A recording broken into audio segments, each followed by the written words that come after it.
எல்லோருக்கும் வணக்கங்க.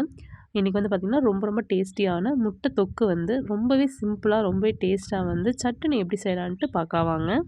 இந்த முட்டை தொக்கு வந்து இட்லி, தோசை, சப்பாத்தி, சாதம் சொல்லிட்டு எல்லாத்துக்குமே வந்து ரொம்ப ஆஃப்ட்டா இருக்குங்க. நான் வந்து பார்த்திங்கன்னா 6 முட்டை வந்து நல்லா பாயில் பண்ணி வச்சுருக்கேன். உப்பு போட்டுட்டு 10 நிமிஷம் கரெக்டாக பாயில் பண்ணிவிட்டு எடுத்து நான் உரிச்சு வச்சுருக்கேங்க.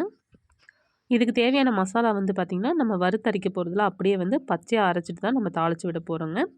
1/2 ஸ்பூன் மல்லி, 1/4 ஸ்பூன் சீரகம், 1/4 ஸ்பூன் சோம்பு, 1/4 ஸ்பூன் மிளகு, 2 கொத்து கருவேப்பிலை, 4 பல் பூண்டு, 1 பழுத்த தக்காளி பழம், 1 பெரிய வெங்காயம். இது எல்லாத்தையுமே பார்த்திங்கன்னா நம்ம மிக்ஸி ஜாரில் சேர்த்துட்டு நல்லா நைஸாக அரைச்சி எடுத்துகிட்டு வந்துக்கலாங்க. இப்போ வந்து நம்ம மசாலாவை தாளிக்க ஆரம்பிச்சுக்கலாம்.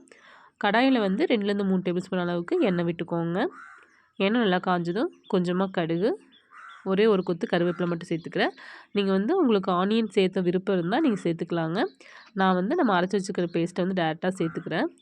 இது கூட வந்து பார்த்திங்கன்னா ஒரு 1/2 ஸ்பூன் மஞ்சள் தூள், தேவையான அளவுக்கு உப்பு சேர்த்துட்டு இதை வந்து பார்த்திங்கன்னா நல்லா பச்சை வாசம் போய் எண்ணெயெல்லாம் நல்லா பிரிஞ்சு வர்ற அளவுக்கு நம்ம நல்லா வதக்கி விட்டுக்கலாங்க. மசாலா நல்லா வதங்கி வந்ததுக்கப்புறமா முட்டையை வந்து பார்த்திங்கன்னா இந்த மாதிரி வந்து 4 பக்கம் இல்லைனா 3 பக்கம் அந்த மாதிரி நல்லா கீறி விட்டுக்கோங்க. மஞ்சள் கரு வெளியில் வராத அளவுக்கு கீறி விட்டுட்டு நம்ம எடுத்து வச்சுக்கிற முட்டை எல்லாத்தையுமே சேர்த்துக்கலாம்.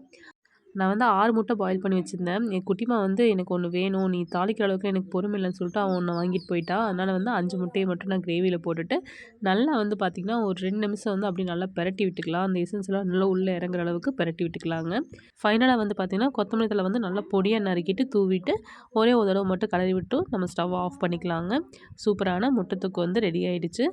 ரொம்ப சிம்பிளான முட்டை தொக்கு வந்து பார்த்திங்கன்னா 2 நிமிஷத்தில் வந்து செஞ்சு முடிச்சிடலாம். நீங்களும் செஞ்சு பாருங்கள், எப்படி இருக்குன்னு கமெண்ட் பண்ணுங்கள். வீடியோ பிடிச்சிருந்தால் லைக் பண்ணுங்கள், ஷேர் பண்ணுங்கள், சேனலை சப்ஸ்கிரைப் பண்ணி சப்போர்ட் பண்ணுங்கள் ஃப்ரெண்ட்ஸ். தேங்க்யூ.